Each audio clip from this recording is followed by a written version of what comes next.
সর্বপ্রথম আল্লাহ রব্বুল আলমিনের শুকর আদায় করছি। আল্লাহ তাআলা আমাদেরকে এই গুরুত্বপূর্ণ একটা বিষয় নিয়ে ফিকির করতে বসার তৌফিক নসিব করেছেন।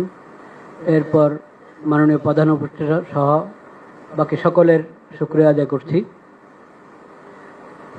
আমি সংক্ষেপে যে কথাটা বলতে চাই, আমার নাম আব্দুল মালেক, বাইতুল মুকাররম জাতীয় মসজিদের খতিব এবং দেশের একটি প্রতিষ্ঠান মার্কাজুদ দাওয়া আল ইসলামিয়া ঢাকা, এই প্রতিষ্ঠানের শিক্ষা বিভাগীয় প্রধান। যে কথাটি আমি বলতে চাচ্ছি সেটা হলো, সম্প্রীতি যদি আমরা চাই, আছে আলহামদুলিল্লাহ, এটাকে যদি বাকি রাখতে চাই তাহলে সম্প্রীতি যারা নষ্ট করে সেই বিষয়ে আমাদেরকে নমনীয়তার সাথে অনমনীয় ব্যবস্থা গ্রহণ করতে হবে। এখন যে সংখ্যালঘুর কথা আমরা বারবার বলছি না, ইসলামের শিক্ষা কি?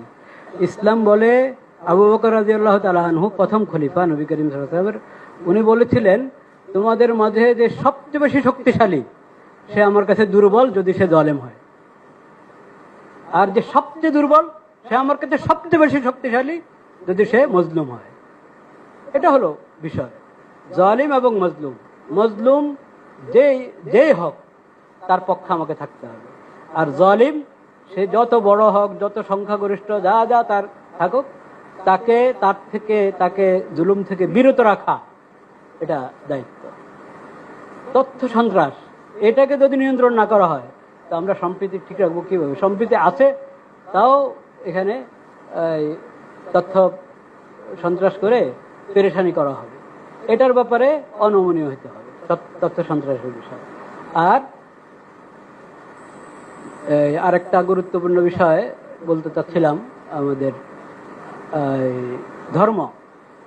ধর্ম সম্প্রীতির কথা যেটা আছে, ধর্মকে গুলিয়ে ফেলা এটা কিন্তু ধর্ম সম্প্রীতি না। ধর্মের অপব্যাখ্যা, একটা ধর্মে একটা জিনিস নাই সেটাকে ওই ধর্মের উপরে চাপিয়ে দেওয়া হলো, অন্যদেরকে খুশি করার জন্য নিজের ধর্মের মধ্যে বাড়ানো কমানো হলো, এটার নাম কখনো ধর্ম সম্প্রীতির বিষয় না। প্রত্যেক জিনিসকে স্ব জায়গায় রাখতে হবে এবং স্ব জায়গায় রাখলেই যথাযথ ফায়দা আমরা পাবো। আল্লাহ তাআলা আমাদেরকে তৌফিক দান করেন। ওয়া আখিরু দাওয়ানা আলহামদুলিল্লাহ।